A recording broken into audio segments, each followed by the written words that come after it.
Not this. So we're now going to start recording.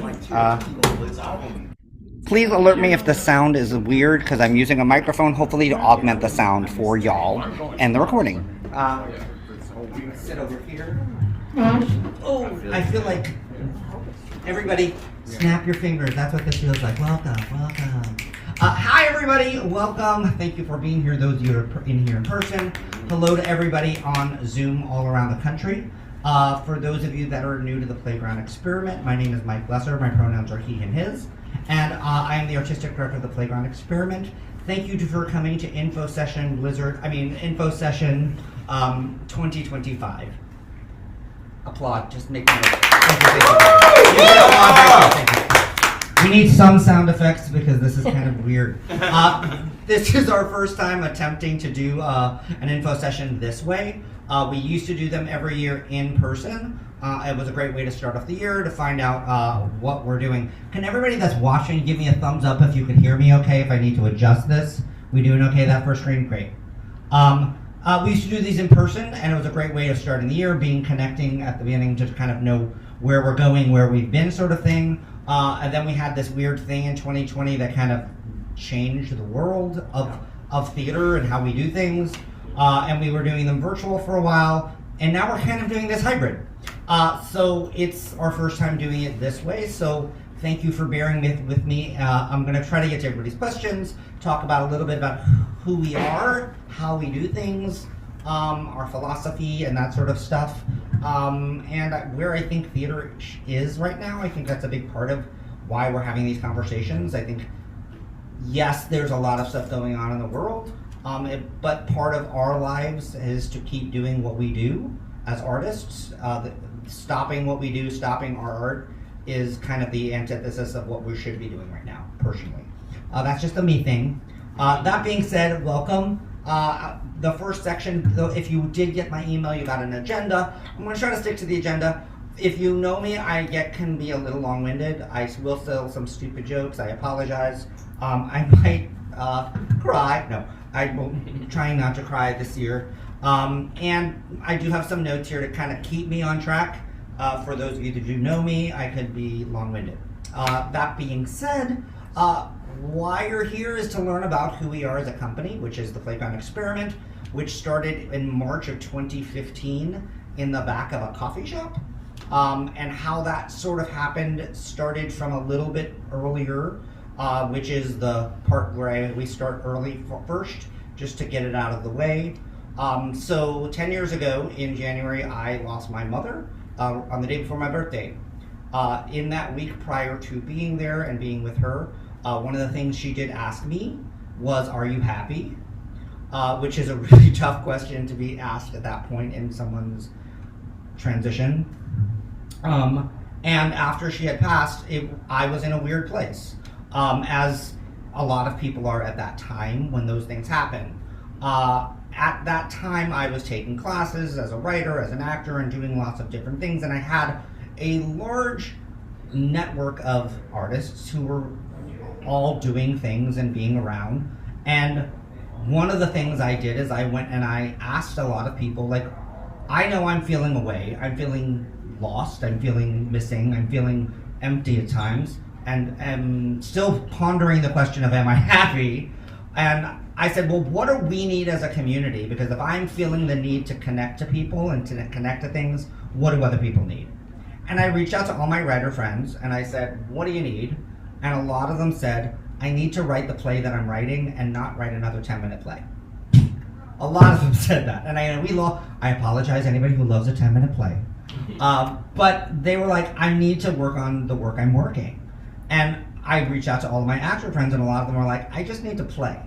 I just want to feel like it's what I do isn't pressurized. Like, it doesn't feel like I'm doing it. Sometimes the only time I act is at an audition, and that doesn't feel like acting to me. That feels like work. And I need to find the joy of what I do again. And I had that in the back of my head, and I'm like, okay, I'll try to figure out something to do. And I happened to be sitting in a coffee shop that no longer exists, but it did exist. And it was pretty. It had lights and the glowy things, and it was completely empty. And I was like, this is a pretty empty space, and it's big. and I walked over to the manager and I was like, hey, if I brought in a bunch of starting artists here to do a couple readings of some work, and maybe they'll buy some coffee and some stuff, would you like give us this back room for a minute? And they were like, sure. And that was volume 1. We did that on March 2025. At this point, we've done 227 of those, same type of events. And that's how it started. It started in a coffee shop. We worked with that coffee shop for a while, and then for many years we were at a place called Think Coffee down by NYU. Anybody that's from NYU knows Think Coffee. We took over their space for many, many years right before the 2020 stop of everything. And then literally right before our 5th anniversary was when everything stopped. And at that point, we were like, we're not gonna stop. So we learned this thing that all of you right now, I'm waving at you again, hi my Zoom people. We went to Zoom literally without knowing what Zoom was. I literally, it was the first time I ever downloaded it. I'm like, let's do it. We had an event planned. It was our 5th anniversary volume. Let's do it. And we went literally right to Zoom. And all of our events went virtual immediately. And we never really stopped doing what we were doing. And here we are 10 years later, 5 years later from that, because we're at our 10th anniversary now. And our goal was to keep going with the work that we started. And what then happened, our small little, which you'll learn more about what we do, company based in New York City, found all of you that are out there on Zoom. So now we have people from literally all over the world that participate in our events, and we don't want to give that part of what we do up, even though we're still this small little teeny company here in New York City. But why would we stop being with artists from all over the world so we can share and connect and be together? So that's kind of how PGE started. People like to know like how we got together. And a lot of those artists that started with us have grown within their art and their work. Some of them are now doing amazing things. Some of them are artistic directors of other companies. Some of them are executive directors. Some of them are still writing plays. Some of them are doing other things. And the thing about what we always said about PGE is our term is we're a home for artists, but we're not a membership. We're the home you come to when you need to come back and retool, refire up, reconnect, and get your laundry done or have a nice home cooked meal. You know, we're not the place that you have to be at all the time, which is why a lot of people go away and come back, go away, come back, go away and come back, and that's kind of the point of who we are. Art is tough. You know, being an artist is a hard thing, and the philosophy of what we put out there is it's not about how good your work is or how perfect it is or how done it is. It's about just doing the work and getting to the work and not pressuring yourself. Did I just make up a word? I did. Pressurizing yourself. Could we, someone check up, okay. Not putting too much pressure on yourself for it to be perfect. And which is how volumes started. So for those of you that are new to the playground, I'm going to use a lot of terminologies that PGE uses. We also refer to ourselves as PGE because it's cooler than the playground experiment, though that's really cool too. I could tell you how that name started, but that's a whole other side story, and we only have 2.5 hours of this conversation. Just kidding. Just kidding. There's more wine over there. So how the PGE volumes process started was I asked the writers, don't bring in your perfect stuff. Don't bring in, this isn't a showcase for your work. Bring in the messy stuff. Bring in the stuff where like, I really don't know what is happening in the scene or in this play, or this is the section I'm stuck on, or these are the characters that I put them in a room together and I don't know what they're supposed to say to each other. Bring in those. Bring in that stuff. And then let actors work with you and just read the words. So at Volumes, I'm just going to describe our Volumes first, since that's one of our first programs. Volumes is basically a place for the writer to hear their work and find an understanding of who they are as a writer, versus a place for people to come and critique your work and tell you what your play should be and all of that sort of stuff. I feel like I'm getting ahead of myself and behind myself. There's so many things. So volumes. Okay, sorry. This is weird because I feel like I want to talk to them and I want to talk to you. Okay, so let me go back a second.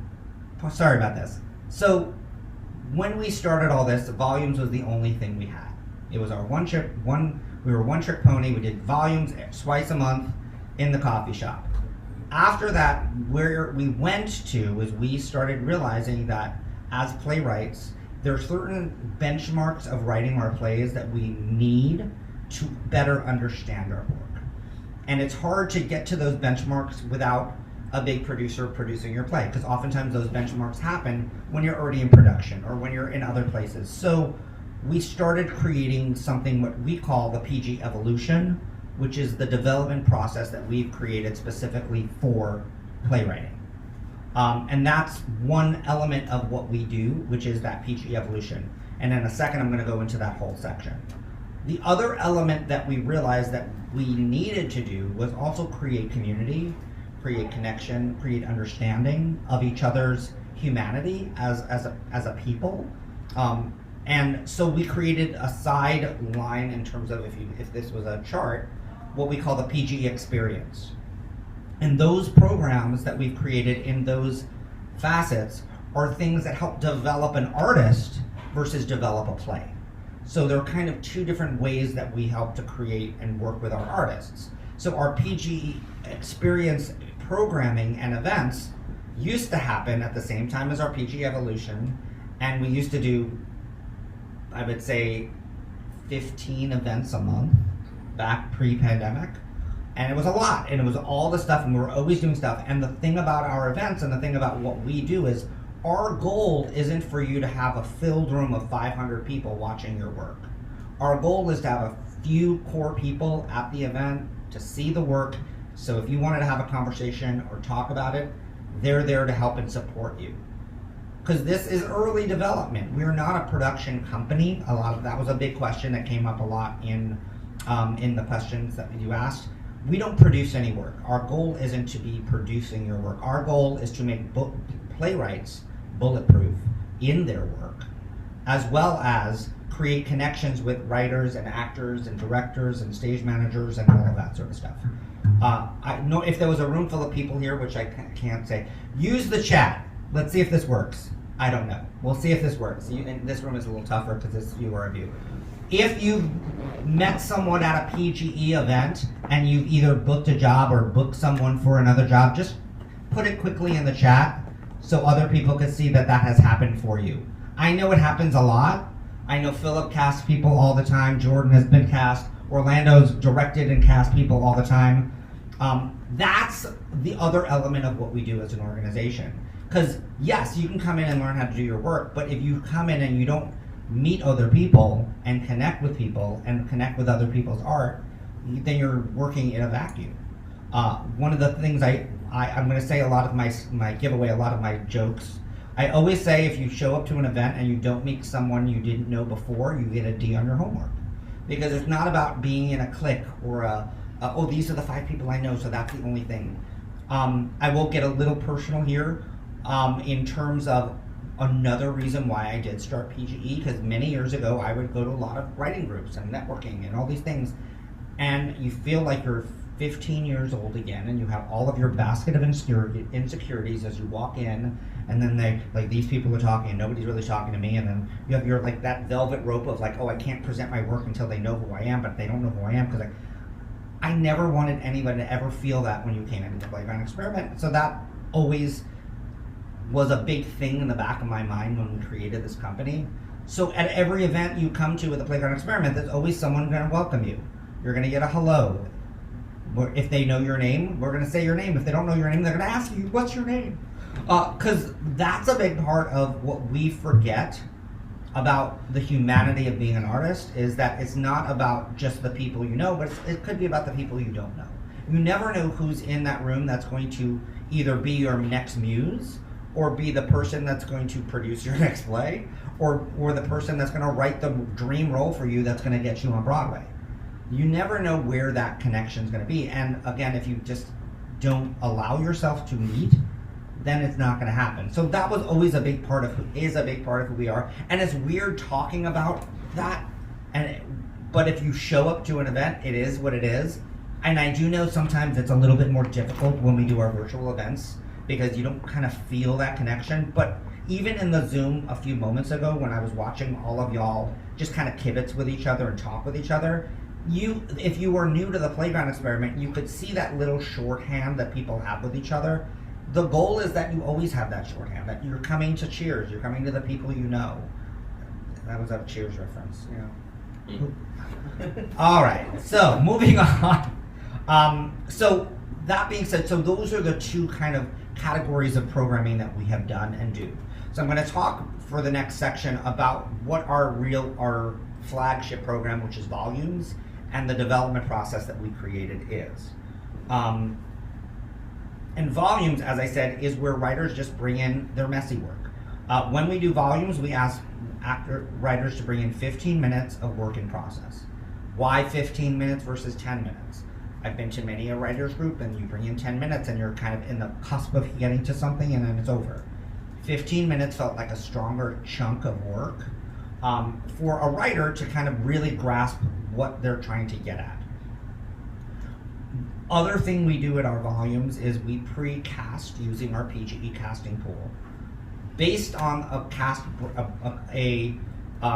breakdown that the writers give us. Now, why do we do this? It's about educating and helping our writers learn to understand how to describe the characters you want us to cast. Don't wait for the marketing people to describe your characters. If you can't describe your characters, you don't know what you're writing. Also, it does help me cast, because if you say, woman 30 white, or what does that tell me about the type of person I need to cast? At this point, within PGE, we've had over, I think it's 800 actors that have walked in and out of our doors that come back and forth. I can reach out to a lot of them and be like, I have 40 of what you're looking for, give me more descriptions. That, also, the reason we do that is because, again, a lot of this is from stuff that has happened in other reading groups and writers that we've done, is we notice that oftentimes having people read your work is great, but if they're not close to what you're envisioning as the character, it's not as helpful.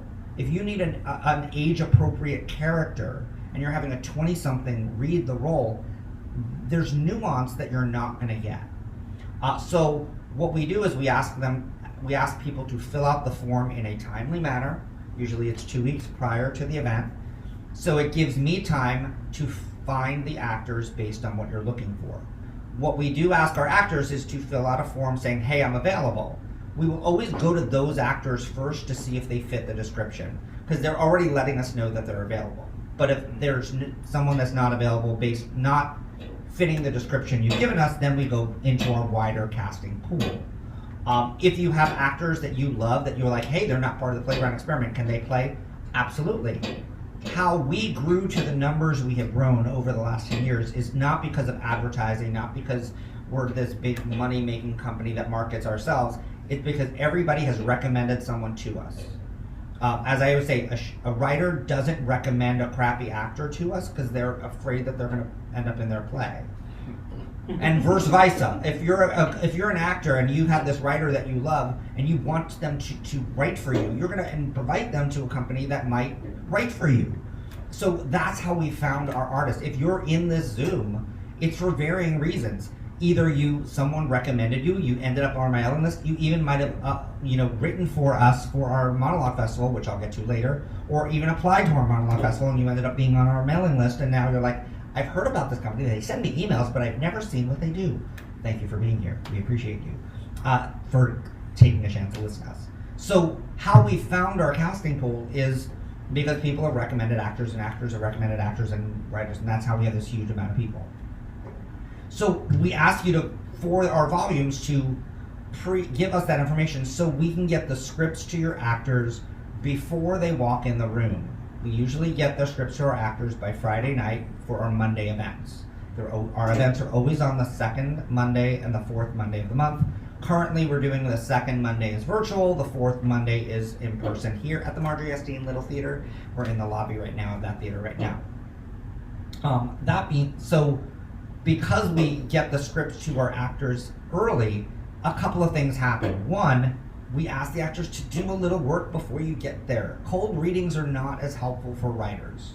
They're great to see an actor can do it, but they're not helpful, because I appreciate as a writer if an actor comes to me and going, okay, I have no idea what this character is talking about in this section, or what is this, or I'm tripping over this, like before we even start, I'm like, hallelujah, you read it, right?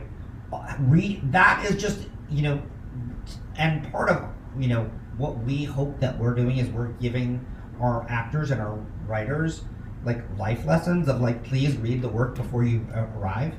Because it also makes the writer's work session with their actors productive. We don't have directors at this section level, because having a director early and when you haven't even figured out what the scene is or the play is too early. But having a conversation with an actor who's trying to wrap themselves around your words is helpful, and that oftentimes those conversations don't happen at early stages. They happen with too many plays. Now, we sometimes have to teach our actors, I will say this, to not give their opinions too much, because again, this is early development. It is not about you telling the playwright how to write their plays. But if there's stuff that, as an actor, sparks something for the playwright, awesome. And I always tell my writers, listen with one ear, let the other stuff come out the other ear. Because it's not about everything they're saying, it's about what you have in your mind and how you're writing your play. That being said, a little side note. So that, all that being said, volumes then happens, we cast it. The other thing that happens when the actors get the scripts is it also gives actors time, and this happens occasionally, where a piece of material is too close to home for an actor, or it's a little bit. People are waving at me. I'm like, hello. So sorry. A piece of art is too close to home, or it doesn't strike comfortable for an actor for varying reasons. It could be tough material. It could be that sort of stuff. And by giving the scripts early, an actor has time to go, you know what, I don't think this is the script for me, and I can go to another actor without it feeling weird or uncomfortable, because there could be an instance where someone just doesn't feel comfortable with material. And we shouldn't make anybody feel uncomfortable. One of the things we do in our breakdown question, we do ask for also content warnings, and we also ask what the play is about. So we can send those information to the actors before even casting them. Because if I say, hey, this is a play about such and such of a thing, and this is the content warning, and someone said, before, thank you so much, I love that writer, tell them thank you, not the play for me, we just move to the next actor, and there's no hard feelings, nobody feels weird, and nobody is forced to be in a place of, I'm forced to do the work. Sometimes when you do cold readings of stuff, you're so excited, and then you get a piece of material and you're like, I feel uncomfortable doing this work, and you're in a box. You can't say no. And we never want anybody to feel that way at the Playground Experiment. We always say, and yes, I know that as art we say safe is a buzzword, but it's really, really, really important to us for all of our artists to feel safe. From the writers to the actors to everybody even watching. So that's a huge part of who we are. So that, putting that out there on our volumes, we then read the 6 plays. We have an intermission. If you're in person, we will always have snacks for sale. We will do a raffle, raise money, all of that sort of stuff. On our virtual ones, we always do an intermission dance party, because why not? Who doesn't love an intermission dance party? And we do not do critique sessions or feedback sessions at our volumes for a very specific reason, because this is early development and we've already told you to bring in your messy stuff. You don't need someone to tell you that it's messy. You don't need someone to tell you anything other than what you want them to know. So we do encourage our writers, because we do ask our writers to come up in front of the room at the beginning and come out and talk at the end. And why do we do that? There's a specific reason, and I'm telling all of our secrets in this video, so I hope this is not too much information, but we do it for a really specific reason. Playwrights get uncomfortable in front of a room. we're oftentimes trapped behind our computers, and that's all we want to do, and we're not as fancy as our actors. Getting a playwright up in front to say, hello, this is my play, this is what it's about, is challenging for some. So having them do it at every event, having them introduce the next playwright, is practice. It's helping them become a better artist, because when they're up and they're getting their Tony Award, they're going to have to talk, or accepting their whatever.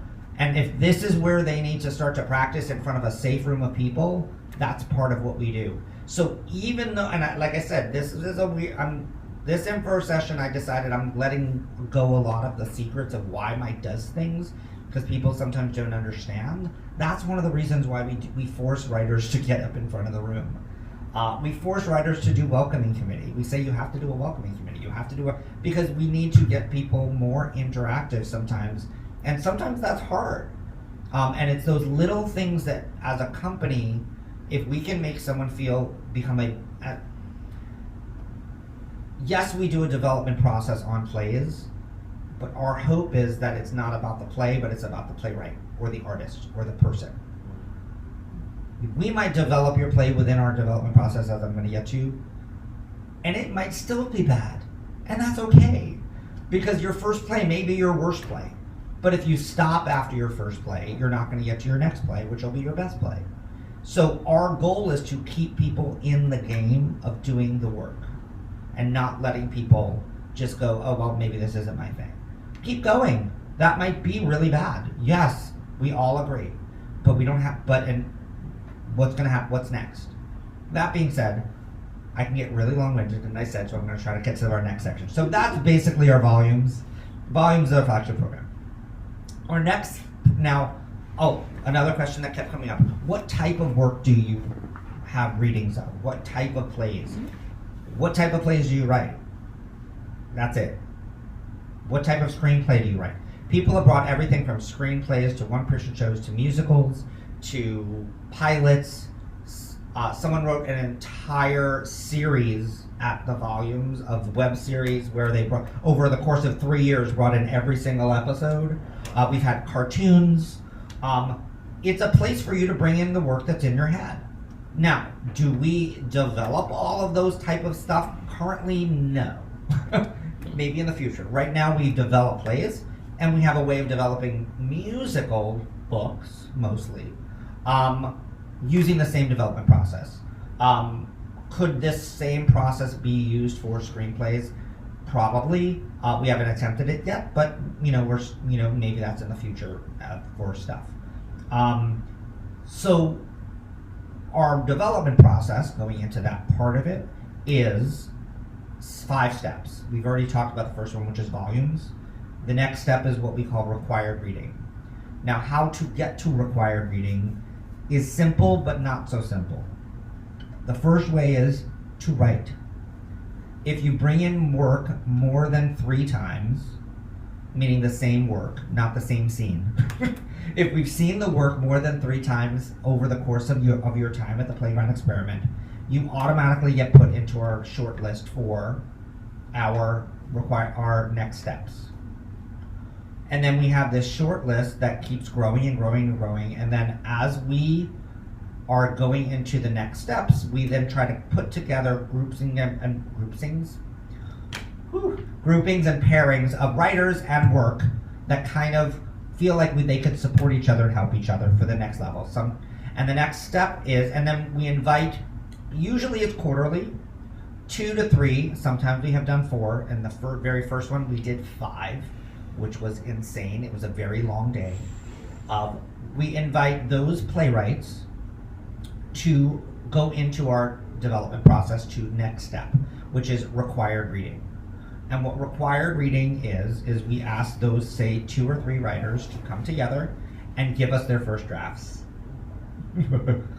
Orlando's laughing because he's been through this process. It's scary. We say, give us your first drafts. And then we're going to invite people to read them, not out loud, in the comfort of their own home. And anybody can participate in this. And we hope that our actors do it just as much as other writers. Because the purpose is for actors to stop looking at the 5 lines they're reading in their play and look at the play as a whole. and learn how plays are put together. So what we do is we get those 2, 3, or 4 plays together in a grouping. We have a date set usually 3 to 4 weeks out, and we say whoever wants to participate will get these first drafts of their play. Note that they're first drafts, and they will get a questionnaire that we created. It's called the PGE Play Analysis Questionnaire. I know, very inventive. And it's a questionnaire that we have developed over the course of the years that we've been doing this on what are the very important questions that a writer needs to know about their work at this early stage. There are no questions on there that ask how you feel about the work, what you think about the work. It's not that type of questionnaire. It's very, I like to call it antiseptic. It's like, who's the protagonist? What's the play about in 1 sentence? Are there typos? You know how many typos that we all have got sent in that if one person would have read it and told me that there was a typo, I would have fixed it? We put that on the question. Also, does the title match the play you just read? Does the character descriptions match the characters you just read? Little things like that at this early stage. We ask people to just answer these questions, and then we meet on a Saturday in the afternoon, and the playwrights get to be at their eulogies. Not eulogies, their funerals. Because they're not allowed to talk. They're not allowed to answer questions. And they just have a bunch of people moderated, answer those questions together, and talk about their work as if they're not there. It's really hard for the playwrights. I usually drink at them. It's tough. I've done it. It's awful, and it's awful. I'm not gonna lie. It's a hard experience of hearing people talk about your work. But what the helpful part of it is, and I tell my writers, is it's not about what people are saying about your work. What you're looking for within these questions is you're looking for patterns. You're looking for, nobody knows who my protagonist is. Oh no. Everybody thinks the play's about 14 different things. Uh-oh. They're not getting how cool I am when I did that really cool thing. You're looking to see, as a group of bunch of people are reading, and we usually keep it to like 12 or 15 people. Again, going back to the same philosophy before. All of our events about small groupings coming together. Not about, like, if we had 100 people in this room, that would totally freak me out. Bless you. It's the truth. So the point is, you get that feedback of the patterns of what your work is. And then after that's over, because 2 or 3 playwrights or 4 are doing this together, they don't feel like they're alone because they're in this grouping together. They're working together as a group. From there, we have a couple of other steps that they do internally with each other. But the main goal is 30 days later, they're going to do the next step, which is present their next draft. So the goal is to push a writer to go from draft 1 to draft 2 within 30 days, which is hard. But it forces you to make decisions. And as I say, if anybody thinks their first draft is perfect or done, they're crazy. Your first draft is usually bad. I call it the vomit draft because it's usually every thought you've ever had imaginable in there except for that one plot point that's missing. You know, it's that one thing. So with that, the goal is to kind of hone yourself. Because remember, if you remember, I said something earlier, our goal is to create bulletproof playwrights. So when people start to talk about your work, as you start introducing directors and producers and other people, you have answers about your work as opposed to them having to make up things for your work. We never want to have a play of ours where the director has to create this incidental music moment because you created something that's unstageable. You should know these answers, and that's why we have our development process. So the goal is they do 30 days, they write their play. We have our first Reads Festival, which is a long day where we present all of those plays. We cast it with our PGE actors. We usually ask people to use people they've used prior, if possible, and try to keep it within the PGE family, because this is the stage for PGE where we have funds where we start to pay our actors to read their work. We also pay our playwright to present their work. Other things they get is if we're doing them in person, we will print the copies of the scripts for them. If it's in person, we will have a spread like we always have here, because again, as coming into our events, you are coming into our home, so you should be treated that way. And it's a safe place. And the goal is to invite not 1,000 people. This isn't the world premiere at the Carnegie Hall. To have the people that you want in the room, and maybe a couple of people that you have no idea who they are in the room, so you get a true smattering of your work. At the end of that event, and then we read all of the plays with these actors who are brilliant and amazing. And then the audience has the same exact questionnaire that you had 30 days ago presented to them on a piece of paper to fill out for you to read later. In between that process, there is a couple of other steps. Two of the steps deal with me personally, and they're my favorite steps of all that we do. One of them is our logline session, where I force our writers to figure out what their play is in 3 sentences. It is a horrible and hard process to not write a synopsis, because that's what we're trained to do, but to try to encapsulate your play in 3 sentences and kind of showcase it. And it's a great way in the middle of writing your play to figure out what your play is about. Also, the playwrights also get one-on-one time with me to help guide them in any way, shape, or form they want in that process. Because as an artistic director, my job isn't to be a dramaturg to tell you what your play is, but to present all the things that your play is and have you figure out what your play is and then present it to me, as opposed to me telling you this is what your play is, this is what your play is. So that's first reads. Yay, you've gotten through it. Once you're in first reads, you are now part of the family. We've done, I forget the number, I should have done more statistics. By the way, the PGE.com, if you're new to us, has all of we've archived every single event, every single thing I'm talking about is on our website, all the way back to the very first volume, and we have photo evidence and pictures and videos and stuff of everything we've ever done. So it's all, I'm not lying, it's all true.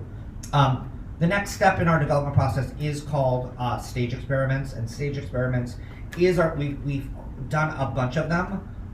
We've had to limit as many in recent years just due to money constraints, time constraints. And what stage experiments is, at that level, anybody that has done a first reads can apply for a stage experiment.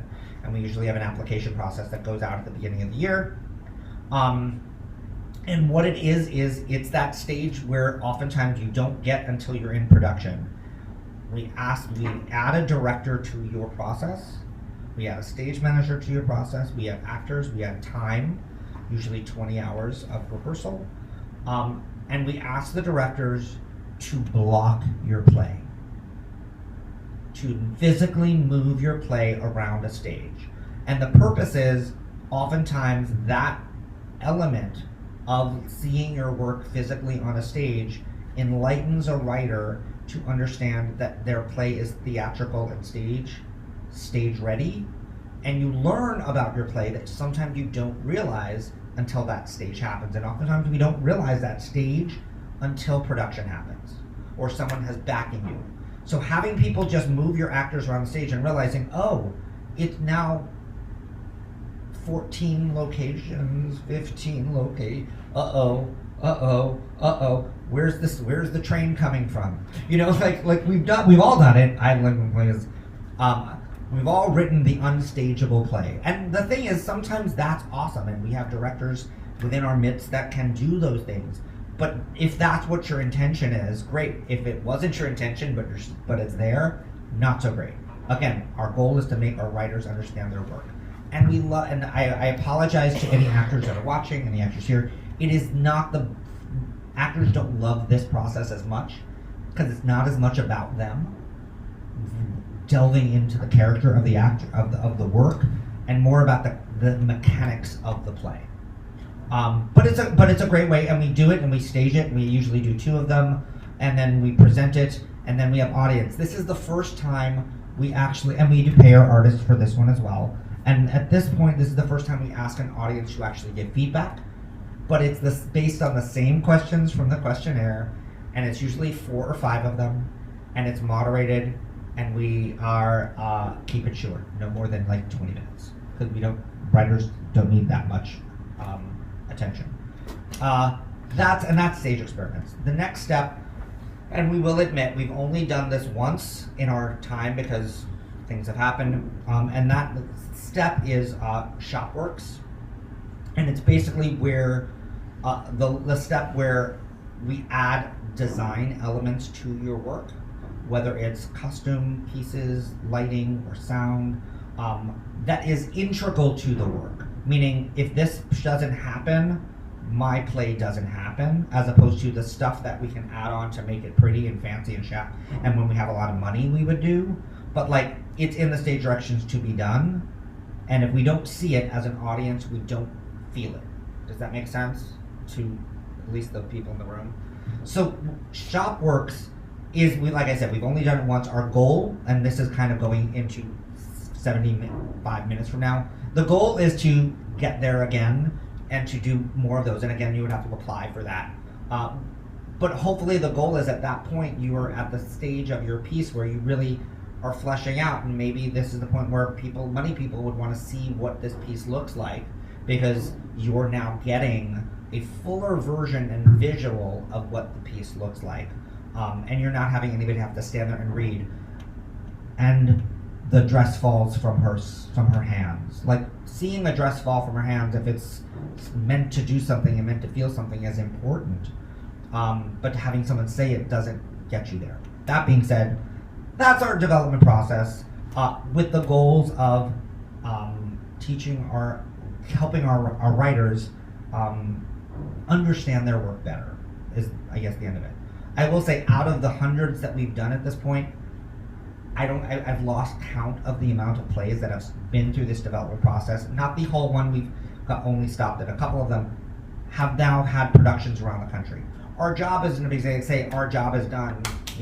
The goal is that once you have this, you now have a better understanding of your work. You can keep working on your work and get it out there and have other people, and you're coming at your work from a stronger place.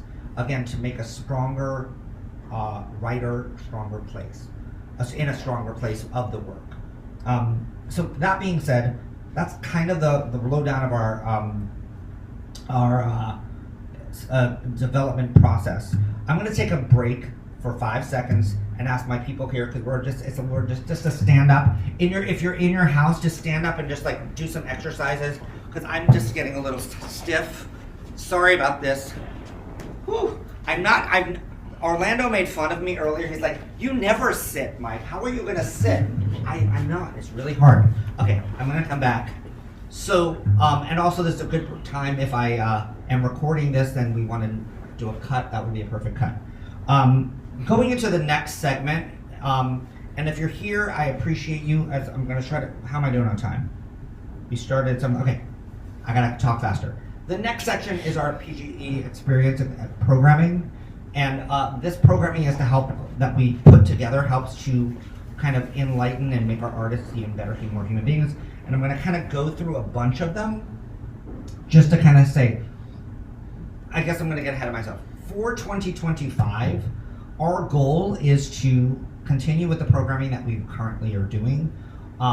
And each month we're going to bring back one program that we have done in the past that has kind of been on hiatus to kind of highlight it, because again, this is our 10th year, with the hopes of continuing to bring them back into the full calendar of what we do. The first one I'm going to mention, and the two people who are in the room here, we have David Cece and Orlando Rodriguez, who are both here. Give it up for both of them. Yay! We have our Playdates, which is our weekly accountability. We've been doing them literally for 5 years now. And it's every Tuesday at noon and Thursdays at 7 p.m. Eastern time. And it's literally 1 hour of just getting something done. And it could be for writers, it could be for actors, it could be for, I need to get my laundry done and I need some accountability for it. I will admit I have folded laundry during Playdates at times. I've also written an entire play during Playdates. Not one actual playdate, over multiples. But the point is that you have people that you can come to. We have David every Tuesday. We have Orlando every Thursday, who are there just to like hang out with for that 1 hour. And you just get something done and you feel like you're part of it, and at the beginning you say what you're going to work on, at the end you say this is what I did or this is what I didn't do, and it's okay, give myself grace, because you know what, it's cold outside or this is going on or whatever, but at least I showed up to the Zoom. So that's play dates. That's one of the things we've created for our artists to help themselves. Another thing we have, which we do quarterly, is our Drop and Give Me Tens, which is what we call our anti-10-minute play festival, where we ask writers to writers and actors, and this is one of our programs where any actor can sign up and participate. It's not just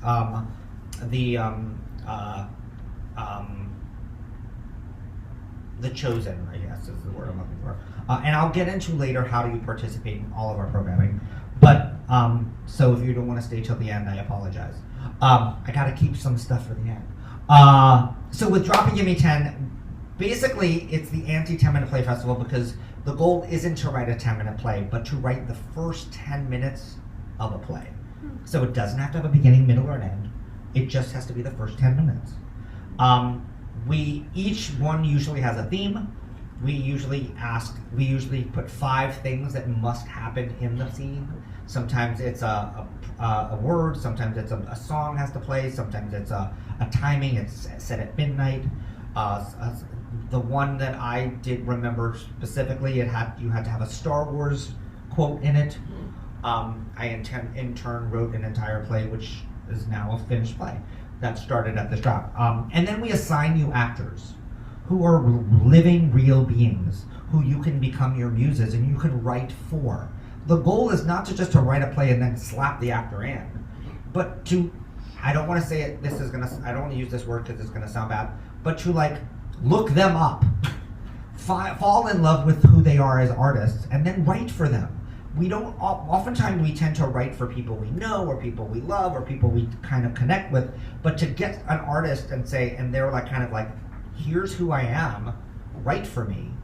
The right actors love it, because how often does it happen? But B, as a writer, you have like a tangible person to write for, and then you put them in whatever the scenario is. And then what we do is we then get together and we read, and if it's in person, we have this stuff, and if it's not in person, it's virtual. And the goal is for us to like start the new work. Impetus.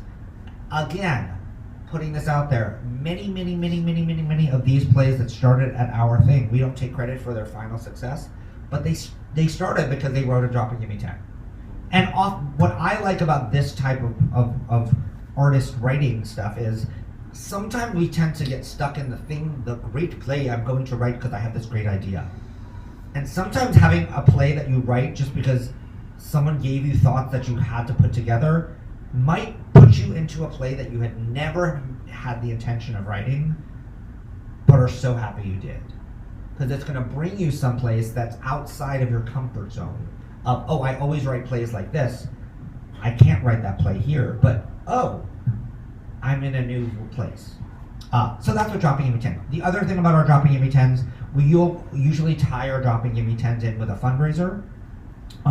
It's one of our programs that if we raise funds at that one, it helps us to pay for our First Reads Festival, which then in turn pays our actors. So it's a great way of us raising money and creating art at the same time. Another program that we used to do that's coming back sometime this year is our happy hours. We used to do a happy hour. We used to do it every month, where we would find a bar, we would sit in a bar, we would all meet, we would drink, and we would talk about nothing but theater, all this. No, we would talk, just gossip and drink and eat and that sort of stuff. Because sometimes it's okay to get together as artists and not talk about work or the thing or the news or what's going on, and just to be around and celebrate each other.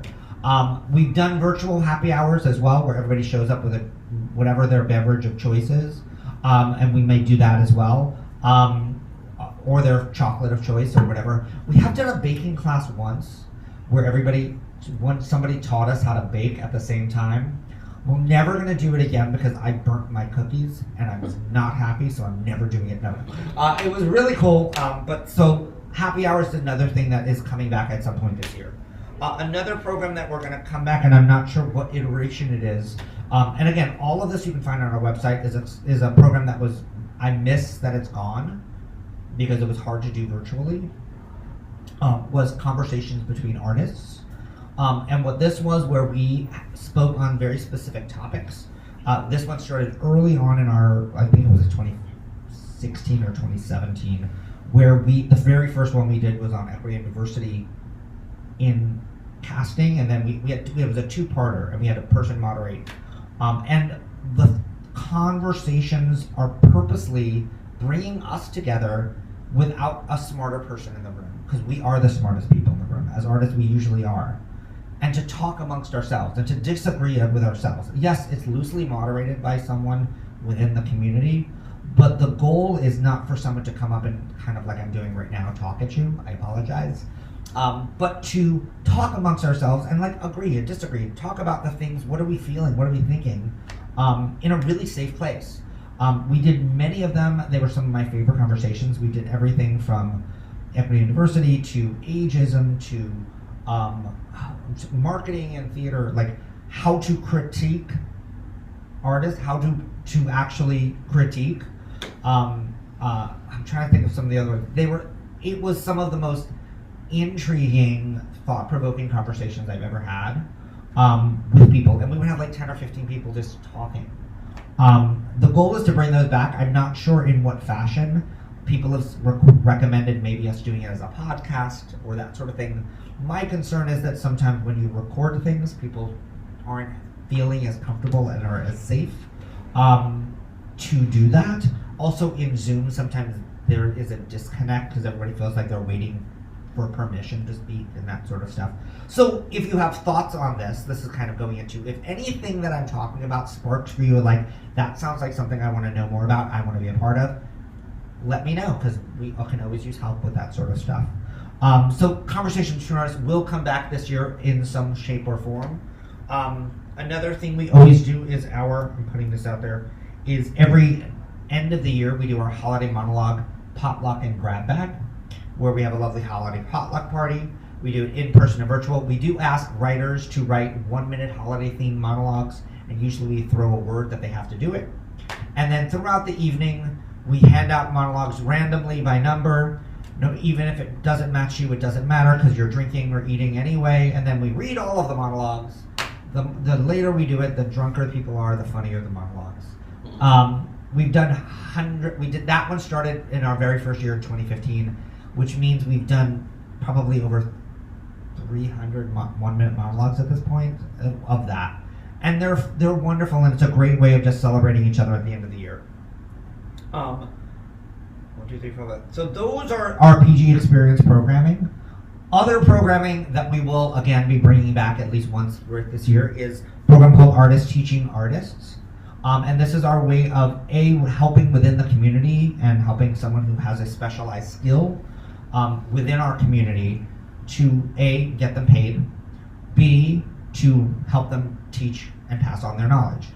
We've had people within our Artists Teaching Artists teach lyric writing, teach Pilot 101 class. We had someone do a sketch writing class. We have done, a few other ones. I'm trying to cut my thoughts short. So that program, again, if there's someone that has these specialized skills and you want to be a part of that and maybe help grow that program, let me know. Was a way of us also keeping a cost-effective way of learning a skill, but also learning it from a peer, as opposed to going out and spending hundreds and hundreds of dollars, where you can be like, hey, this is a workshop on such and such, a workshop on such and such. Also, if you're watching this and there's a specific thing you're like, hey, I would love to learn more of such and such. If someone is specialized in that, please let me know, because I would take that course. I have talked about possibly doing a one on actual log lining, because that's my favorite thing that I talked about earlier, and kind of helping people to understand their work better. So that's something that we are bringing back at some point within 2025, at least once. Like I said, all of these things we used to do literally every month. We were crazy. It was great, but we're working on getting back to that crazy. And then we have something called the PGE education. You notice that everything kind of goes there. So what the PGE education is, that's where I've had some amazing mentors and people within my life that I have brought in to talk on things like the artist and taxes. I brought in the amazing Laura Stanzik at one point to do a casting workshop for our actors and our writers to see what that process looks like.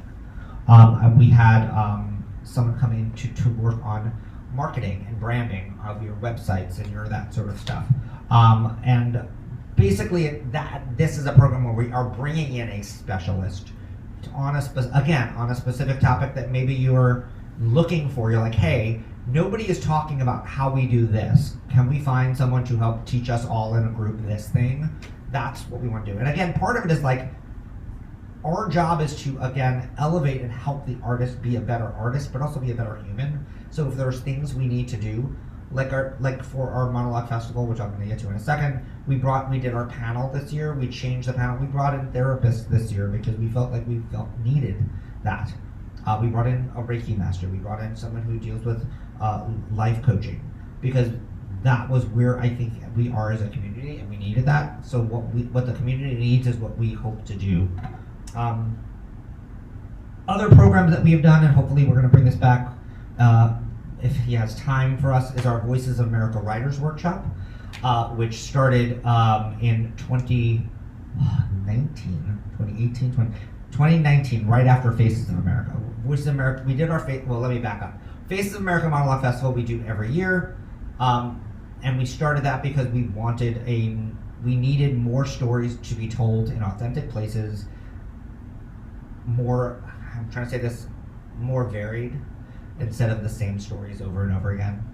And in order to do that, we had to ask people to write them. And because we had this plethora of amazing, beautifully, wonderfully talented artists in our PG casting pool, but there wasn't enough work out there for them to do. So we asked for these monologues to be written, and in our monologue festival, we've done 6 of them. And our monologue festival each year brings more and more writers to our Zooms and to our door. The festival is a celebration of the Faces, what we call Faces of America, and each year we pick a new word that has to be in the monologue. We then do a one night only festival of that work, where the writers get to meet the actors, and if we bring in directors. We have the beautiful event.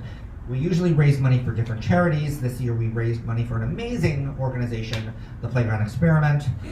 The first year we've ever done that. We've also raised money for the ACLU, Black Lives Matter, Native American Rights Fund, Transgender Law Center, and the Coalition Coalition Against Censorship. Each year we raise money for each of those organizations, as well as this year ours for the first time. And also we published a book with those works. So for few reasons, not because we make any money from publishing the books, because we don't, but each of those writers now have a calling card of their work in print. All of those actors now have their name in a book saying that they originated something in print. So it's a calling card that kind of just makes someone who is in this business, who feels like they're just down and down and down, to have something to go, look, but I have this. It's a way of going, so I can go to the next thing. I never thought I was a person who could write a monologue, yet here I am published. Awesome. So our monologue festival is turning into one of my favorite things that we have ever done. And each year I want to see it bigger and bigger, because we have then added a panel discussion during the day at our monologue festival. This year, as I mentioned, we did it on wellness. In the past years, it's specifically on how do we make theater more equitable and diverse and inclusive. And the last 2 years prior to that, we brought other theater companies from around New York City to sit together and have a conversation on what they're doing and how we can help them and how we can help each other to kind of work as a team. Because everybody here knows another organization that's doing amazing things. The goal is for them to not just stay with themselves, but to communicate with other organizations, so we can all work as a collective artistic community. And that's our Faces of America Monologue Festival. I feel like I'm talking a lot. Last but not least is our Voices of America Writers Workshop, which started because of after Faces of America. David Davila, who's an amazing writer who just has his amazing album with Noemi de la Puente, came to me and was talking about wanting to do a class for BIPOC writers who are not even writers, who are artists who don't see themselves as writers, who want to write and tell authentic stories. And I said, I love the idea. Can we foot the bill and make it happen for you? So we did that. We did the first class. It was amazing. It was uptown. It was in a great group of people. And then the pandemic happened and it went virtual. But that doesn't matter, because what happened is it blew up. And we've done 11 of those sessions from writers all around the country. We do it very nominal fee, and we also offer scholarships, because our theory is nobody should feel like they can't afford to learn their art. So we offer scholarships to anybody that needs it. And we've done 11 of those, and out of those 11, it's a lot of those writers are now staples within our PG community. Their plays have gone on to have awards and around the country and working. And these were artists who didn't see themselves as writers, but are now writing the stories that they've been wanting to tell. So that is a big part of who we are as a company. And those are all of our programs.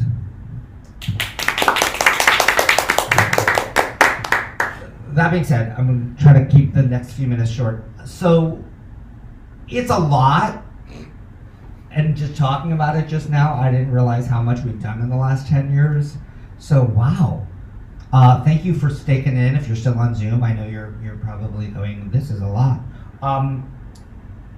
So I know a lot of the questions that a lot of people came in with from the feedback questionnaire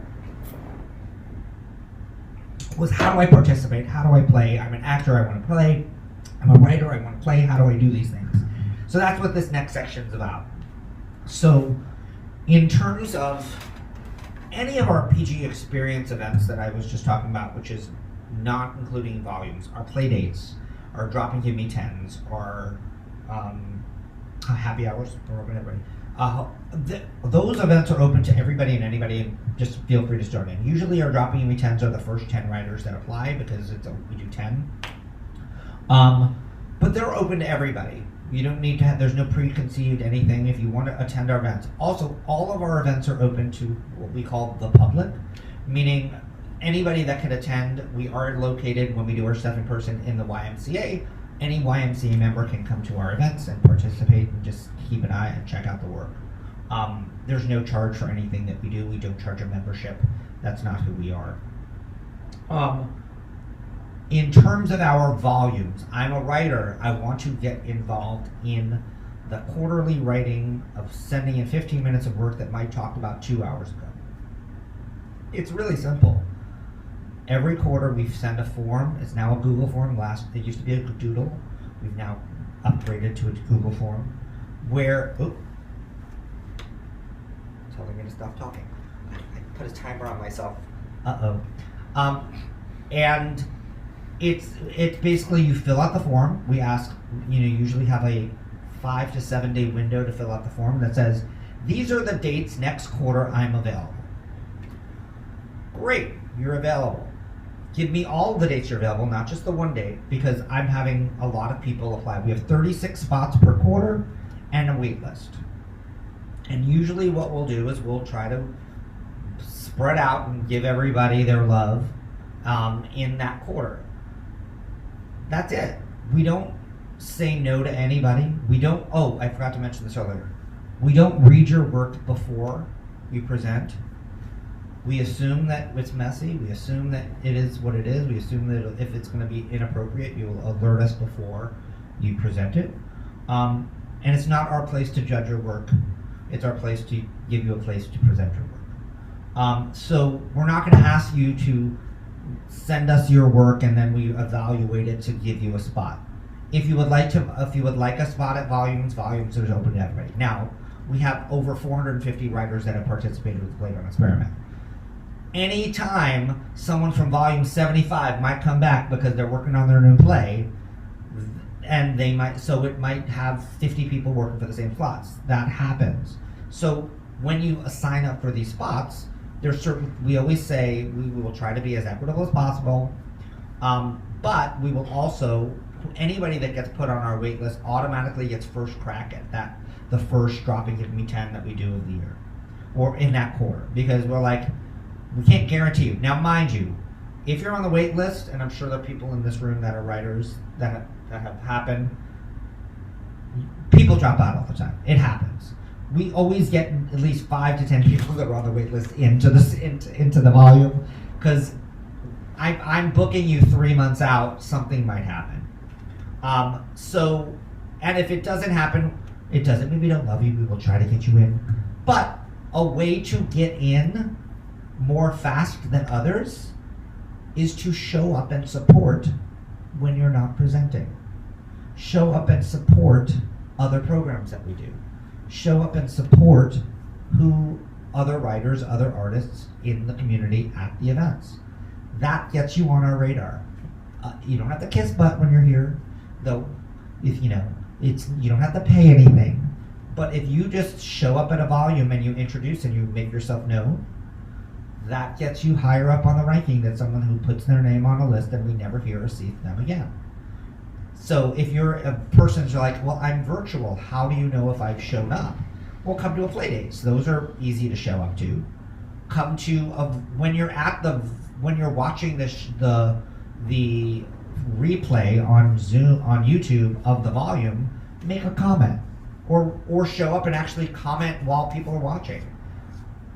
Say, hey, I want to volunteer to help sell raffles at your next event. That's a way that just gets you ingratiated into my little teeny heart and makes it a little bit bigger. And it shows that you want to be a part of our community. Because yes, we are all in an industry where there's hundreds and hundreds of different places where we can present our art. We as an organization are thankful and honored that if you choose to present your work with us, that we are a place that you choose to do your work. We are honored.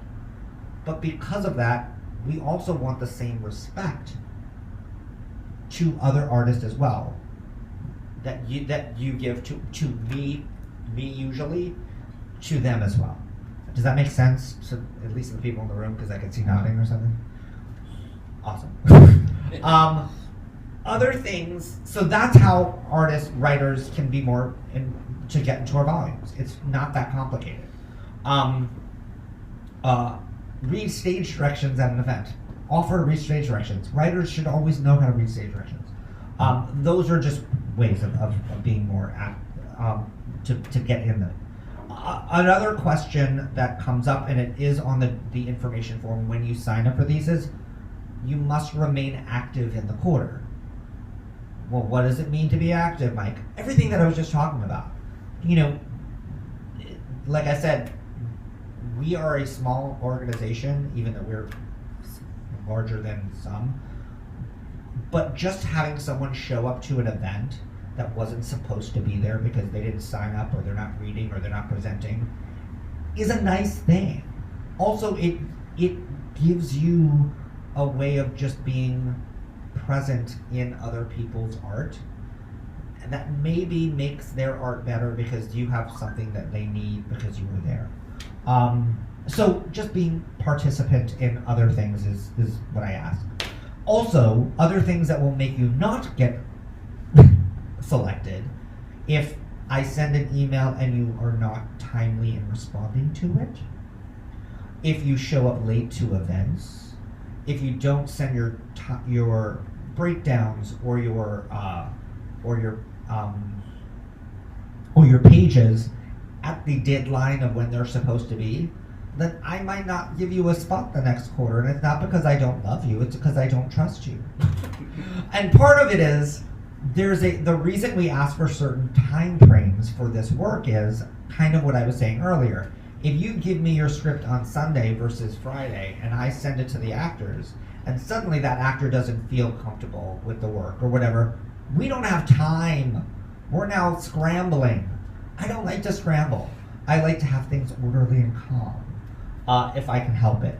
And also, you don't want that. You want to know that your actor has the material in time. So if they have questions, they can connect you and send you an email before, or at least they'll have the questions available for you when you get there. So I want to say this word, but I guess I could say it. The biggest thing is just don't be an asshole. And we love you, right? The goal is if you're respectful and kind, and another reason I started PGE back in the day is I also felt that we were missing kindness within our community because we were so bent on getting the job or getting ahead or being the best one in the room, and we stopped looking at each other as just a fellow artist who might be having a rough day or just bringing in bad 6 pages. And like, it's okay if those pages were bad. Don't judge the guy because he knew it was bad, which is why we do a lot of the things we do. So as writers, those are ways of being part of our community. I also recommend for writers, put yourself in the acting pool. We have writers that have never acted before ever that are suddenly now acting for us all the time. Because A, they're better than they thought. We think they're good. But also, getting yourself out of just being in that one mindset is a great way of just being in another artist's shoes. Now, for my actors that are watching, and hopefully you're all watching too, it's some of the same answers. Every event we do, you can sign up for ahead of time. Every volume has an artist, hey, please cast me. Every Dropping Gimme 10 says, hey, please cast me. Every required reading says, I can be a participant. Play dates can be used to work on your monologues. All of our events aren't just for our writers. And again, as an actor, sometimes we have a lot of people that are right for the same role. If you were at the last volume and you just came to visit, I might select you first because I remember you, and also I knew you were supporting everybody else. That's just one thing. But also, sign up ahead of time and let us know you're available.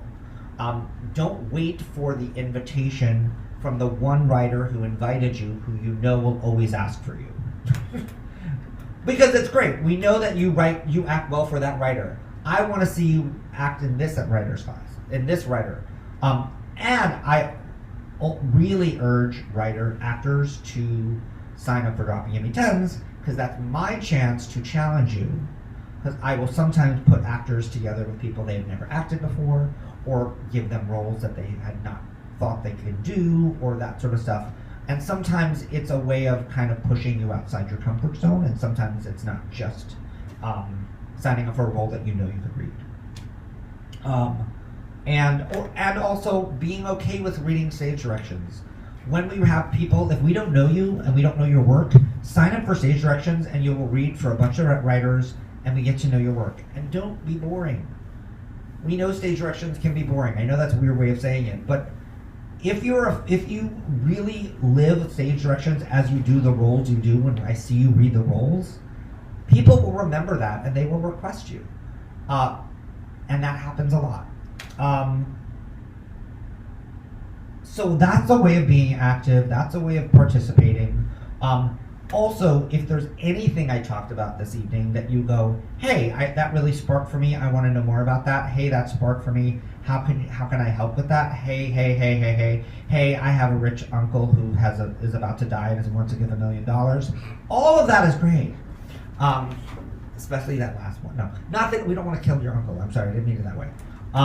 So part of it is, as a community of artists and as a community where we say, this isn't a membership, you're not forced to be here, we have a lot of artists that come and go all the time. And that's great, and we love that. And that's the vibe we have, and it's the purpose of what we do. If there is time that you have where you're like, well, here I am, I want to devote myself a little bit to this community, I have this special skill that can help them for this time frame, come on in. Join the party. If you're a social media guru, I'm so confused right now. Do I need to add Blue Sky? Do I need to add this one? Do I need to add this one? Let me know. Things are changing very fast in that genre, so just putting out there other ways of helping the community. Last but not least, going for 2025, what we're going for. I kind of hinted that we're bringing back a lot of our programs. This is our 10th year, which is kind of crazy. I have put a goal for us. We will see if it will go into fruition of having our first gala in the fall of 2025, going into our Faces of America Monologue Festival, to kind of bring us to the next level. So that is a huge goal for us. As a smaller company, we have never done the gala thing, so we thought, why not try it this year? So that is something that is in the works. If you are a gala aficionado and would like to talk to me, let me know. We are constantly looking for if there are grants or other things that you know of. Last year was a very fiscally tough year for Playground Experiment for the first year due to arts funding cuts from grants that we always would get. So basically we got a lot less money than we normally usually get. And that goes across the board what's going on in the arts community right now. And I'm sure every single person in this room that's watching Zoom and in person knows an arts community, another arts organization that is saying the exact same thing I'm saying. And it's just, this is what's going on. It doesn't mean that we still don't need a little bit of a push here and there. And I'm not saying give money because you have money, but any help that you can get of like, oh, I have this idea for this. I have this. Any little stuff can help an organization, and not just the Playground Experiment. Because I'm for like there's room for us all. Any of that can help any arts organization just grow. So just think about how you can help that way. That being said, I'm going to stop talking because I think I've said a lot, and all of you are like, oh my god, he's talked for like 4 hours straight, and oh my god, how many hours has it been? Oh, I said an hour and a half. I knew that was going to happen. I will stop for a second. I will start in this room, and then I will go to David live in North Carolina. Yes, is that North Carolina? Is that where you are, David? Yes, Durham, North Carolina, the home of the Duke Blue Devils. Questions we have in the chat. Is there any questions after that? I know you're probably like, any questions in this room that I did not touch on? I touched on a lot, I know. I was touched by an angel. Only some of you Do know you that. have a date for the gala? Excuse me? A date for the gala. So it can lead right into the Faces of America. But it's all in the infancy phases. Okay, so that would be the weekend before Thanksgiving. That's where Faces of America is then. Is that Saturday? And then the gala will be sometime in October. Okay, so not that close. Okay, thank you. Don't have it the same night as the Dramatists Guild one. Oh, I will look at all the other ones. This was a question in here. When is the next dropping of 10? Next dropping Gimme 10 will be in what month are we in? February. The end of February. Usually it's around Valentine's Day, but I'm pushing it a little bit later this month. Is it on the website or? It's going to be listed probably the next day or so. The question, if you didn't hear the question, was when is the next dropping Gimme 10? It'll probably be the third week of February. Usually what we do is we say, could you get 10 days to write it? Yeah. Between 7 and 10 days. Sometimes we cut it short because we're like, oh, they got this one. So we usually have like a week to sign up, because if we give too long a period of time, people say, oh, I'll sign up later, and then they forget to sign up. So we have a week to sign up, week to write it, week to do, and then we do it. Great question. Thank you. Yeah. So with volumes, if you're estimating 15 minutes, are you just sort of trusting the playwright to say, okay, 15 pages, probably 15 minutes? What we ask, great question. The question is, how do you gauge what 15 minutes is? Well, you have a 45-minute rehearsal time with your writer, with your actors. Oh, okay. Time it. So you can. It's not that hard. We all do. But a lot, usually you can get 1 or 2 reads in and time it. I always say, if you bring in work and you read it and it's like, oh gosh, it's reading 25 minutes, find a new place to cut it or start at a later plot. You've already heard the work. You've heard it at least once or twice. So you've heard that part. Now bring in the part that you really need to hear. Because again, it's about hearing the part you need to hear. Are there any questions in Zoom land? Did everybody leave, David? Are we down to like 2 people left? No, I would say there are 22 people still on the Zoom chat, in the Zoom room. Yes, we actually had a couple of questions, which I think you have gone over. You went over volumes very nicely. Someone did ask, are the online programs always recorded? And I responded, I know the volumes are archived. I'm not sure about One that anything else. currently. Drop and Give Me Tens we do not record because it's a one night only event, and because it's really early in development, we don't want that stuff on the web. Right. We also had a question about are there any restrictions topic wise? And we covered it in the chat, and I think you covered it as well in Yeah, that. And the last question had to do with whether or not this particular information session will be available for replay. it will be. That's why we're recording this. That's why I'm on a microphone sitting in a chair. I will probably look at it and see if there's maybe stuff I should edit out.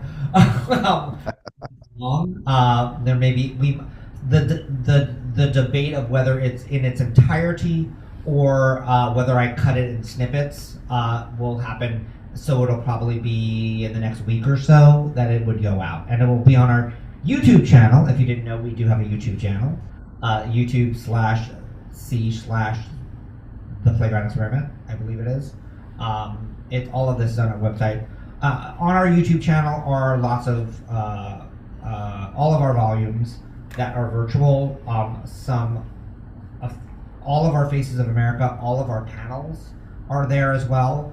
I highly recommend if anybody is feeling any sort of way right now, which a lot of us are, I highly recommend watching our Faces of America wellness panel that happened in November. I put myself on the panel partly because I felt like people needed to hear what we are doing in that field for our artists. But I did it because I felt like I needed to hear other people talk about what they are doing in that field about holding space as an artist and being present and what we can do. I didn't follow my instructions that we did in the panel. I didn't breathe before starting this, which I should have. There we go. But I highly recommend. That's a great one to watch. Also, if you are new to the Playground Experiment and a writer and in like coming up as a writer or something, it's a great way of finding actors, because you go, oh my god, that actor in that volume and that I know what they were amazing. I want them in my scene, so it makes casting much easier for me. Charlene has a question, I believe. Yes. I have a question, Mike. Well, not really a question. You had asked if there was something you didn't cover. And maybe people might be interested in that if they have talents outside of theatrical things, or if they're coaches, or if they have items to donate for your raffles or for your auctions, things like that, they can start thinking that's another way that they can contribute. Thank you, Charlene. Oh, We do a raffle every event in person. So if you do have stuff you want to offer for those raffles, that is one of our ways that we raise money. Back in the early days, we had this amazing artist, Rhonda, who used to pass a hat around and sing to collect money at our volumes. And then after that, and the hat was my grandfather's hat, and there was this whole story about it. But once we started doing the raffles, the theory behind Playground Experiment is, again, I didn't say this earlier, is our job as artists isn't to make money off of artists. We shouldn't. So it's always, people yell at me all the time. As an artistic director, I find it very hard asking artists to give me money, because my job is to make you a better artist. My job isn't to ask you to give me money. So I always feel that we need to have some sort of something of value for what you're giving me.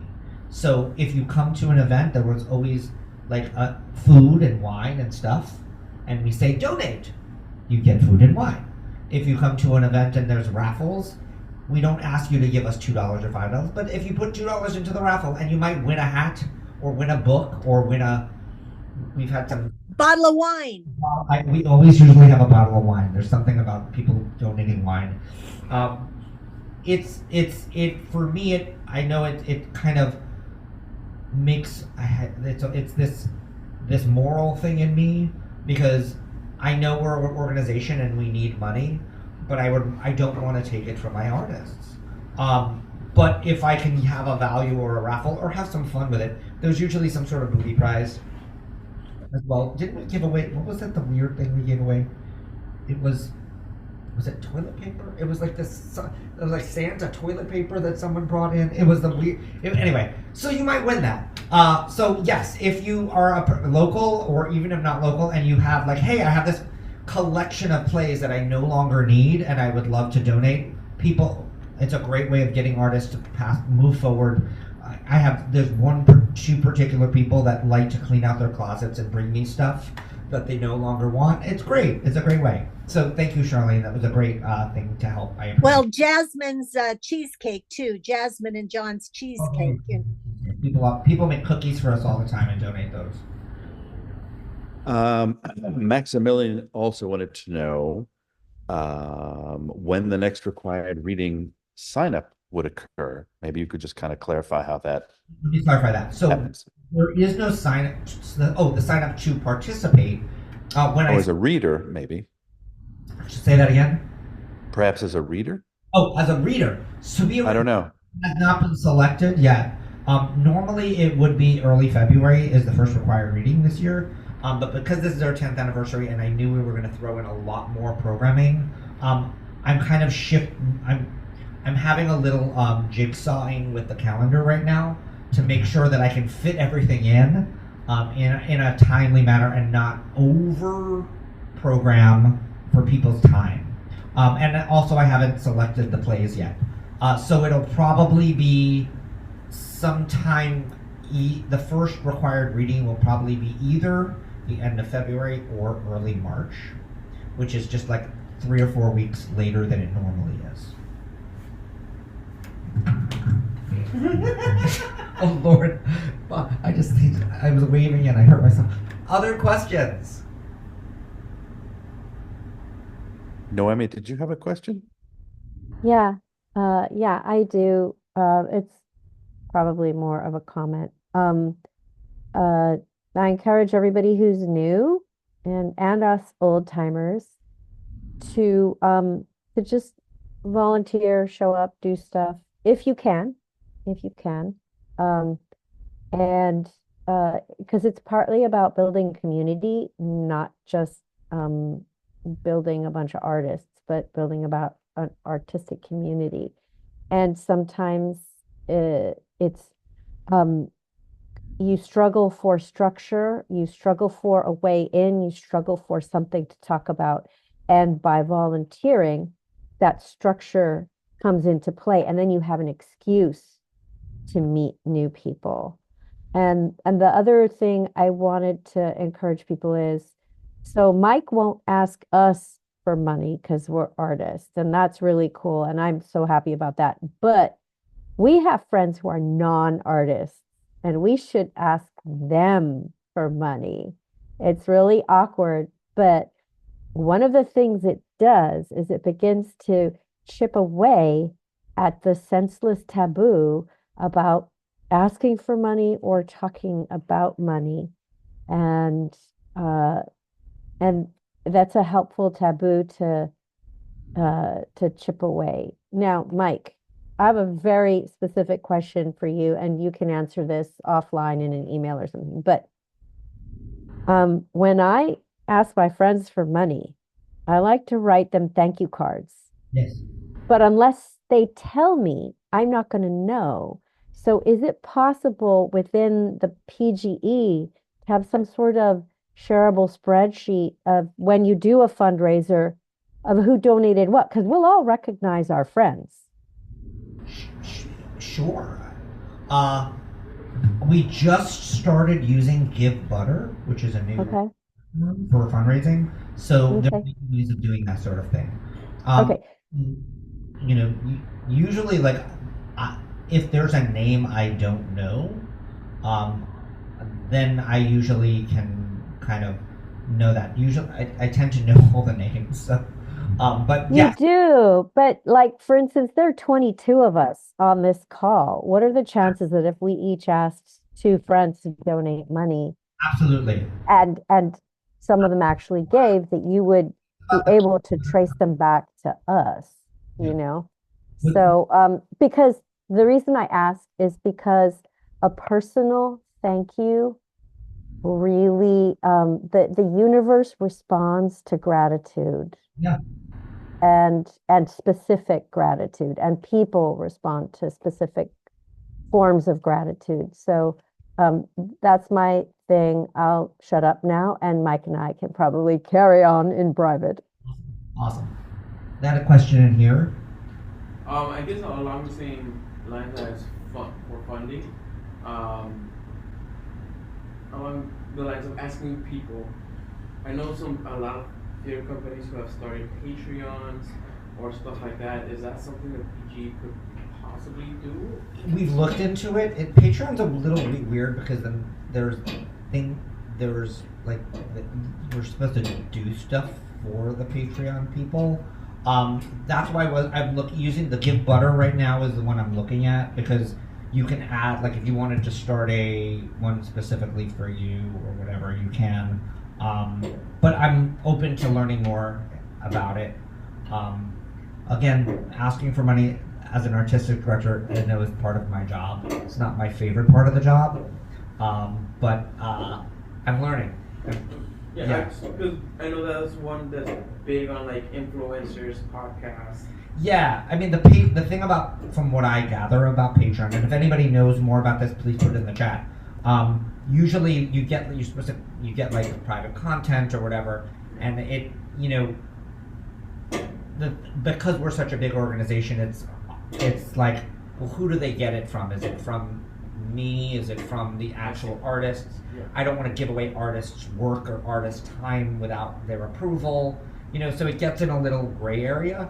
But it's something to think about. I've looked into it in the past, 100%. Other questions for all of the thousands of people that are still here? I appreciate you.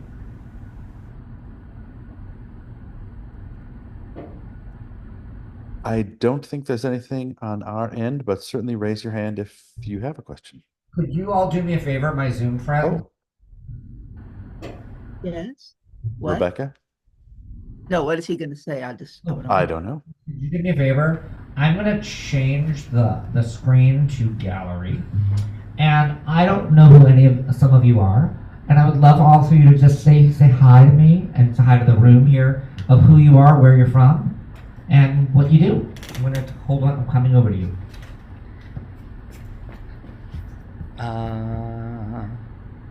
View gallery.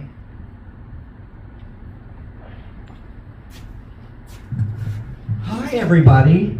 Now I can see all of your faces.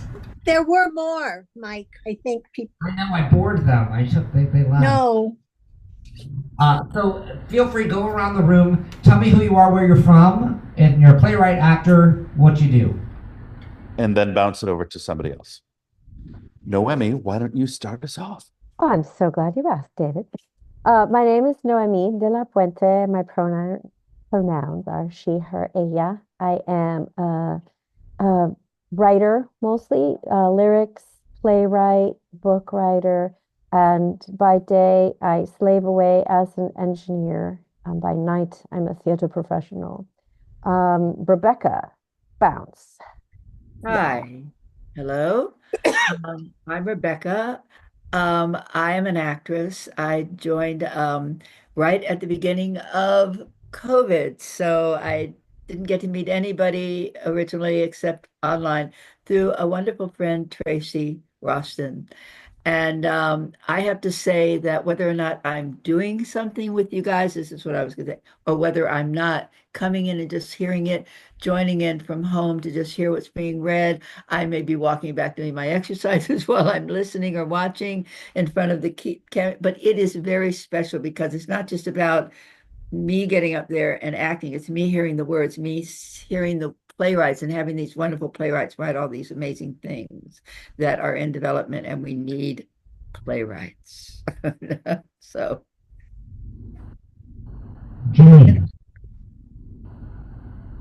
Rebecca, who would you like to pop it over to? oh, I'm going to pass it on to Charlene. Oh, how lovely of you, Rebecca. I'm You're I'm Charlene Hartman. I'm an actor, but I also write. I write a lot. I have written short plays, more skit comedy, and I've been with the PGE. Laurel Lockhart brought me in about 9.5 years ago, maybe about 2 months just into when you were at that Swedish coffee shop. And I'm ever so grateful. And I'm ever so grateful for the opportunities and the people I've met. So I'm going to pass it on to Jenny. Yay, hey, Charlene. Hi, everybody. I'm Jenny, and I'm in London in the UK. I've had a lot of fun with the PGE since 2018, I think, moving around to different places, and it's always come with me. So I love writing historical plays, friendship, family drama, queer romance. Um, and I'll pass it on to Marina.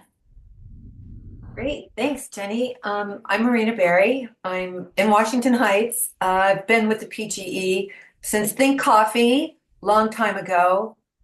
Long time ago. It's great. I love Mike. I love everybody. I'm an actress, writer, director, playwright. Yeah, playwright, um, stage manager, raffle ticket seller, everything. I'm going to pass it over to Leslie.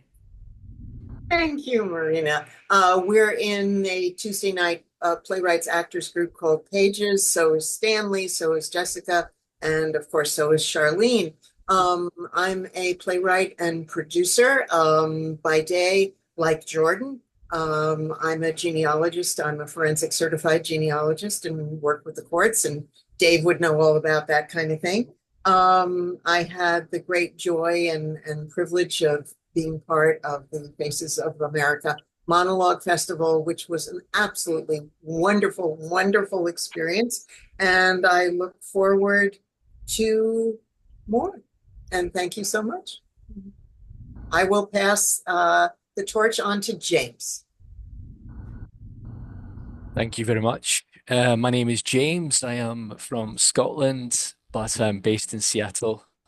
Um, and I know Dave and Tim. I'm a writer, actor, director, and therapist. And yeah, I'm busy, and it's great to share the space and time with you tonight. Thank you very much. Um, I'll pass it over to Maximilian.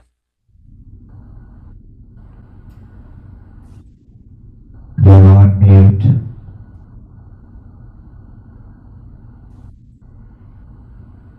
Max, your sound. Oh, hey, it's wonderful seeing a lot of familiar faces and seeing some people from around the world. I just love how the PGE is very diverse in that way. I've been a member now for a little bit more than a year. And I started last in 2023 around the holidays, and they've been very supportive. And Yeah, I basically started with the holiday monologue that Mike also referred to this evening. Um, and it's I guess maybe one idea that I'd like to shout out there is maybe there's another way that we can all connect more through some kind of database. I mean, the casting is always a great way, and the holiday parties are a great way. But now seeing that there's some more international folks, maybe there's a way, also to be able to connect with you as well. But I just love that the, community and everything is expanding. Oh, so basically I'm a playwright and a producer as well. Um, just yeah. And I don't know, I also write songs as well, so I'm, multi-hyphenate just like so many other people as well. And I guess let me pass, the mic. Oh, it's nice to see you as well, Laurel. So I guess either I'll pass it over to you, Laurel. Okay, I'm Laurel, and I've been with Mike, I guess, since the beginning of it all, and I'm a great Mike fan.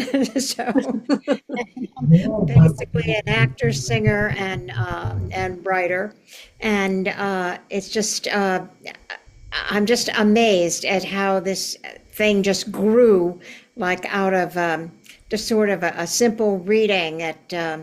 A couple of readings at primary stages and Ripley Greer and then the Swedish coffee shops and whatever.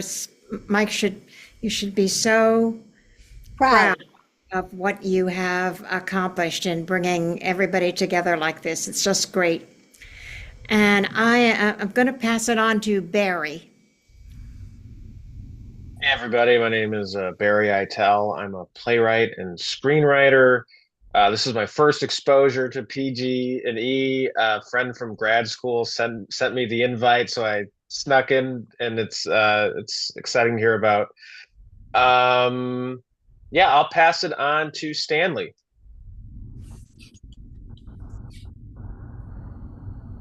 Yes, hello. My name is Stanley Hathaway. I'm here in New York City, playwright. Well, I started out as an actor, but I've been writing plays for some time now.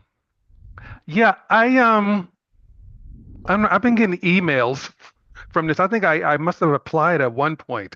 I applied for so many things.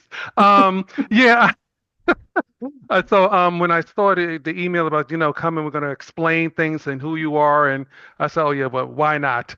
And yeah, I know a couple of people here, Charlene, Leslie, Leslie, yeah, it's such a small world. And Laurel from what was that? Times Square PSP. Playwrights? Yeah, yeah. Oh, Right, years yes. ago. Yeah, No, right. yeah, yeah. So yeah, I'm looking forward to you know, joining you all, and yeah, it sounds very interesting. I'm looking forward to it, and I'm sending it to Cindy. Hi, everyone. I'm a newbie here. I was recommended by Peggy Robles Alvarado. My name is Cindy Peralta. My pronouns are she, they. I'm originally from New York, but I'm residing now in Harrisburg, Pennsylvania. I'm an actor as well as a playwright. Um, Usually my genres are comedy. I do short plays. I do full length plays also. I am bilingual, so I do Spanish as well as English. Um, and yeah, no, I'm excited. Once I was recommended Peggy told me, she was like, they're going to have an information session tomorrow. Sign up. Like, you really have to sign up. So, cause we take classes together, we take writing workshops together. So she was like, your work needs to be there. So, and here I am. So, I'm very glad that I'm here, and I'm definitely looking forward to working with some of you guys in the future. So, I don't know who else is left. I think John? Hi, my name's John Reach. I'm a writer, and I'm from the opposite end of the state from New York. I live outside of Buffalo, New York, and I had a theater company at one time too, but it got to be too much. So I was a director, producer, but mainly just a writer now.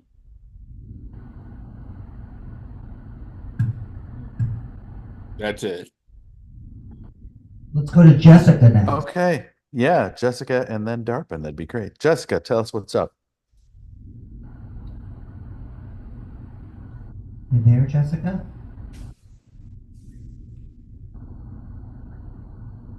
Or Darpin? Let's go to Darpin. Hey everyone, how's it going? I am a writer, director, film and theater person living in New York City. I've been with PGE since the pandemic times, and it's been such a beautiful community. full of great support and growth of me as a writer.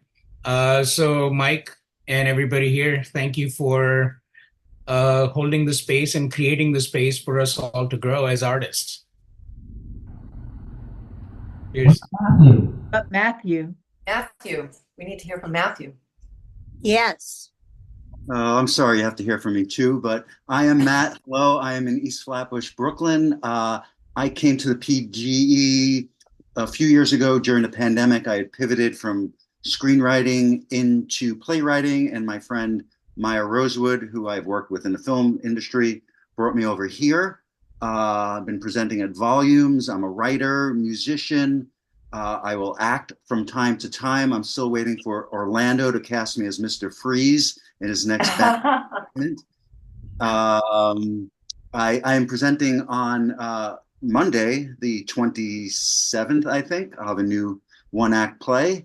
I enjoy going to the play dates, which is hosted by Orlando, and Tuesdays with Mr. Dave Cece, who I will pass it on to. Oh, that was a very nice segue, I have to say. Well done. Well done. I'm Dave Cece. I am primarily a writer, playwright, lyricist, book writer on occasion. Producer, you're a producer. Okay, thank you. Thank you. Marina was my director. See, she's still directing me, so thank you. I lived in New York City for almost 30 years. Then we moved out to Long Island.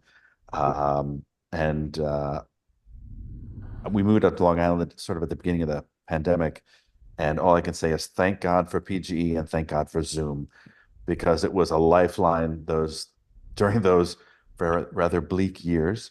The first thing I did with PGE was drop and give me 10 on a Father's Day when my wife was on a business trip and my kids were otherwise occupied, and we all agreed we would do Father's Day another time. And that was my first thing. And I met Jordan Auslanders. I don't know if he's still there in the audience, but oh, yeah, there you go. And it's been a fabulous, fabulous theater community. I could not hope for a friendlier, more fun, supportive, and encouraging group of people. So thank you all. And I'm thrilled every Tuesday when the timer goes off at 5 minutes to 12.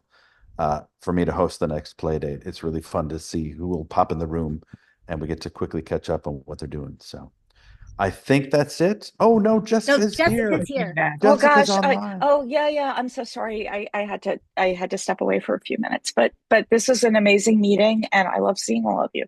Right? No, you have to tell a little about yourself, Jessica. Oh, okay. Hi. I'm Jessica. I'm a playwright and I live in New York City. And you're presenting Monday? Yes, and Charlene is reading one of the roles. So, yeah. And in the room here we have... Kathy Passero. Are you a writer? I am a writer. I'm doing my Phil Donahue. Okay. And we have...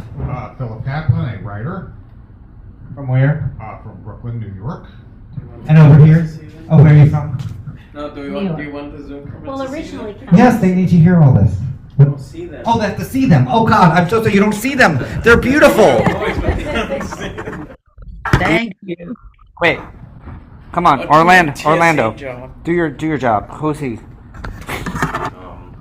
Hello, my name is CJ Stewart. Hi, everybody. This has been wonderful. Happy 10 years.